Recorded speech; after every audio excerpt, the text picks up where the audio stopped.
శ్రీ సద్గురుభ్యో నమః. ఆవరణ విక్షేప రూప శక్తిద్వయ నిరాసకంబైన శుద్ధ నిర్గుణ తత్వ ద్విపదార్థ ధరువులు శ్రీ బాలరామ స్వాములు. 1వ పద్యము.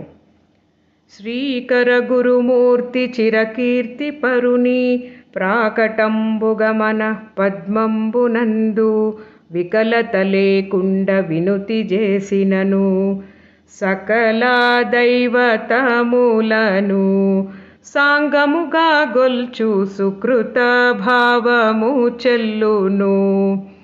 అకలంకమతి తోడ నంబుధిలో గృంక సకల వాహినులలో స్నానమునరించినట్లు సకల దైవతములను సాంగముగా గొల్చు సుకృత భావము చెల్లును.